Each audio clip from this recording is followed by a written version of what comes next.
Bismillahirrahmanirrahim. Assalamualaikum warahmatullahi wabarakatuh. Di sini saya akan mempresentasikan proposal kuantitatif yang berjudul Pengaruh Penerapan Metode Demonstrasi terhadap hasil belajar siswa pada pembelajaran bahasa Arab kelas 3 Madin 3 Panjang. Yang pertama yaitu latar belakang. Proses pembelajaran adalah sebuah interaksi yang di dalamnya terdapat hubungan timbal balik antara pendidik dengan peserta didik. Jadi pendidik itu bukan hanya sekedar menyampaikan materi, tetapi juga pengatur dan pengarah bagaimana proses pembelajaran dapat berjalan efektif, efisien, dan menyenangkan, sehingga tujuan pembelajaran dapat tercapai. Adapun untuk mencapainya, diperlukan desain pembelajaran yang baik, fasilitas yang memadai, dan kreativitas metode pembelajaran. Dalam pembelajaran, pendidik perlu menggunakan metode yang bervariasi, begitu juga dalam pembelajaran bahasa Arab.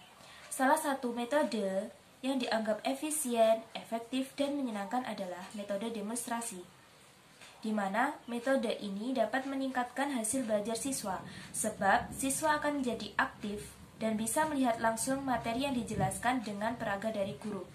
Adapun tujuan dari penelitian ini adalah untuk mengetahui pengaruh penggunaan metode demonstrasi terhadap hasil belajar peserta didik pada pelajaran bahasa Arab, terutama di Madin 3 Panjang.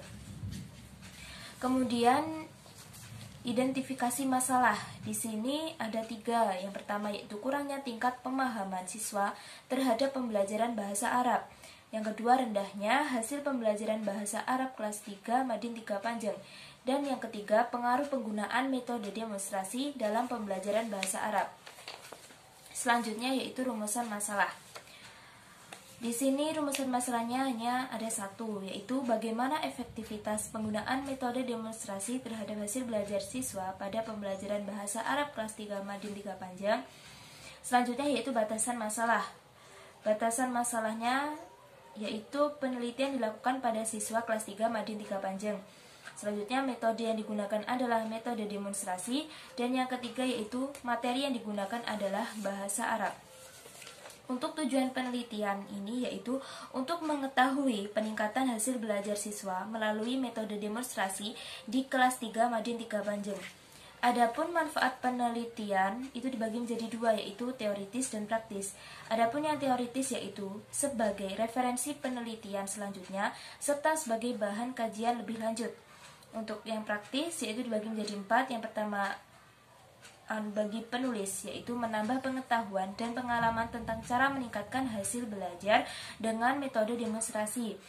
Yang kedua, pendidik dan calon pendidik, itu untuk menambah pengetahuan dan sumbangan pemikiran tentang cara meningkatkan hasil belajar dengan metode demonstrasi. Yang ketiga, untuk anak didik, yaitu mendapat pengalaman pembelajaran menggunakan metode demonstrasi. Dan untuk sekolah, itu sebagai bahan pertimbangan dalam menyusun program, metode, dan media pembelajaran.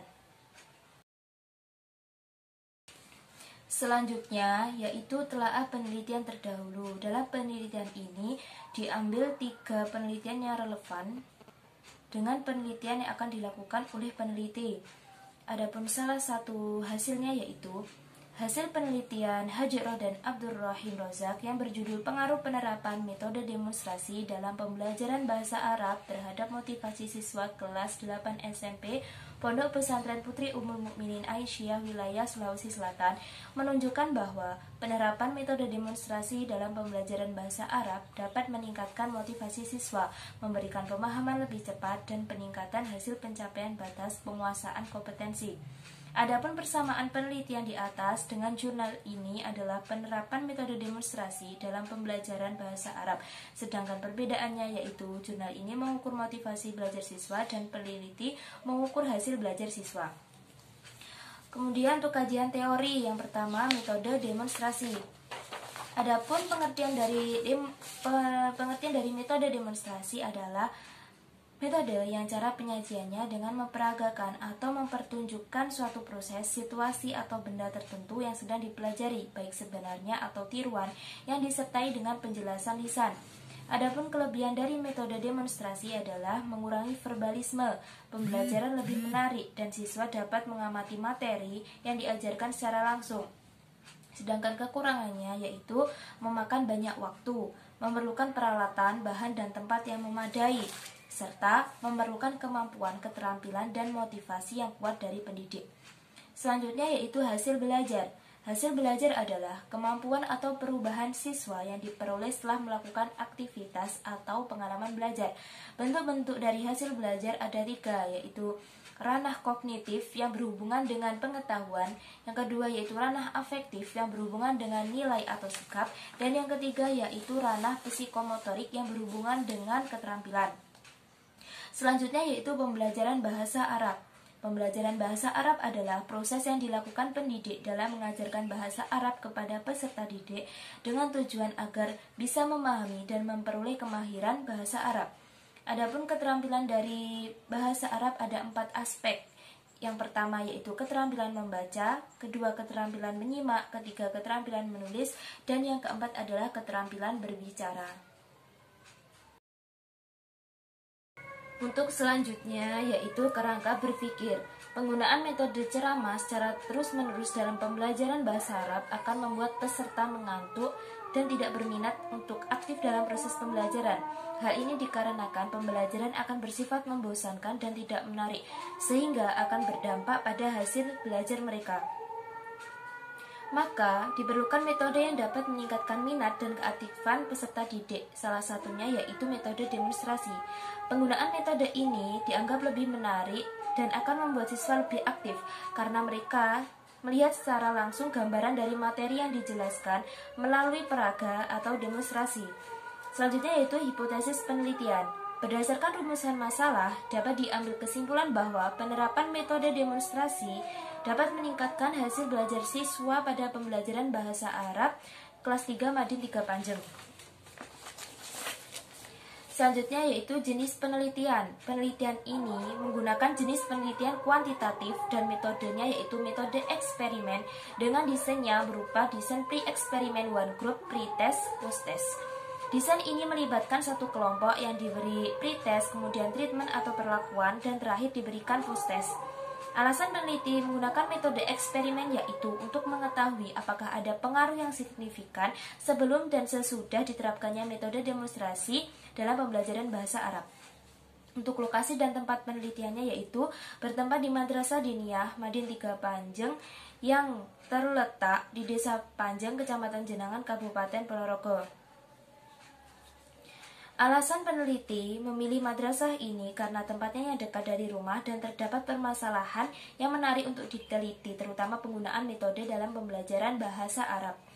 Untuk populasinya, adapun populasi dari penelitian ini adalah siswa-siswi kelas 3 Madin 3 Panjang yang berjumlah 11 orang.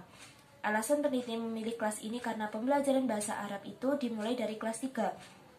Yang mana jika tingkat pemahaman dan minat siswa-siswi rendah di kelas ini, maka akan berpengaruh pada kelas berikutnya. Mereka akan merasa kesulitan.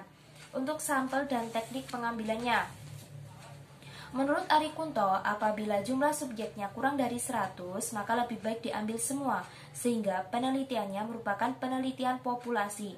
Tetapi apabila jumlahnya lebih besar, maka diambil sebanyak 10-15% atau 20-25% atau lebih. Maka teknik yang digunakan dalam penelitian ini adalah teknik sampling jenuh, yang mana semua anggota populasi digunakan sebagai sampel, sebab jumlah populasi di kelas 3 Madin 3 Panjang berjumlah 11 orang. Kemudian untuk variabel penelitian, pada penelitian ini ditentukan 2 variabel, yaitu variabel bebas atau variabel independen dan variabel terikat atau variabel dependen. Variabel independen adalah variabel yang mempengaruhi atau menjadi penyebab munculnya variabel dependen. Sedangkan variabel dependen adalah variabel yang dipengaruhi atau menjadi akibat dari variabel independen. Dalam penelitian ini, variabel independennya adalah metode demonstrasi dan variabel dependennya yaitu hasil belajar siswa. Untuk teknik pengumpulan data, yang pertama yaitu tes. Dalam penelitian ini, tesnya berupa tes tertulis. Selanjutnya, yaitu wawancara. Wawancara yaitu tanya jawab secara lisan. Adapun pada penelitian ini ditujukan kepada guru bahasa Arab kelas 3 Madin 3 Panjang. Yang ketiga yaitu observasi, yaitu teknik pengumpulan data dengan cara pengamatan disertai pencatatan terhadap keadaan. Jadi peneliti terjun langsung di lapangan. Yang keempat yaitu angket, yaitu sejumlah pertanyaan tertulis yang diberikan kepada siswa. Adapun tujuannya yaitu untuk mengetahui tanggapan mereka terhadap penerapan metode demonstrasi pada pembelajaran bahasa Arab. Selanjutnya yaitu instrumen. Menurut Sugiono, instrumen penelitian adalah alat pengumpul data yang digunakan untuk mengukur fenomena alam maupun sosial yang diamati. Adapun instrumen yang digunakan ada dua, yaitu instrumen tes dan instrumen non-tes. Adapun instrumen tesnya yaitu peneliti membuat soal yang terdiri dari pre-test dan post-test. Sedangkan instrumen non-tesnya ada tiga. Yang pertama yaitu observasi, di mana peneliti melihat guru maupun siswa sebelum maupun saat proses pembelajaran berlangsung. Yang kedua yaitu wawancara kepada guru bahasa Arab kelas 3 Madin 3 Panjang. Dan yang ketiga yaitu angket yang diberikan kepada siswa sebagai bentuk tanggapan terhadap penggunaan metode demonstrasi dalam pembelajaran bahasa Arab. Selanjutnya yaitu teknik analisis data. Adapun teknik analisis data yang digunakan peneliti adalah uji T, yaitu menggunakan uji Pirate Sample T-Test dengan bantuan software SPSS. Adapun langkah-langkahnya adalah yang pertama melakukan uji normalitas data. Yang kedua, menjelaskan adanya korelasi atau tidaknya kedua data yang ada. Yang ketiga, menguji data dengan menggunakan uji Pirate Sample T-Test. Apabila tidak menggunakan software SPSS, maka bisa dihitung secara manual dengan rumus uji T Pirate Sample T-Test sebagai berikut, yaitu T hitung sama dengan X bar 1 dikurangi X bar 2 dibagi akar dari S1 pangkat 2 dibagi N1 ditambah akar dari S2 kuadrat dibagi N2 dikurangi 2R dikali S1 per akar dari N1 dikali S2 dibagi akar dari N2. Demikian tadi presentasi dari saya, kurang lebihnya mohon maaf. Wallahul muwaffiq ila aqwamit thoriq. Wassalamualaikum warahmatullahi wabarakatuh.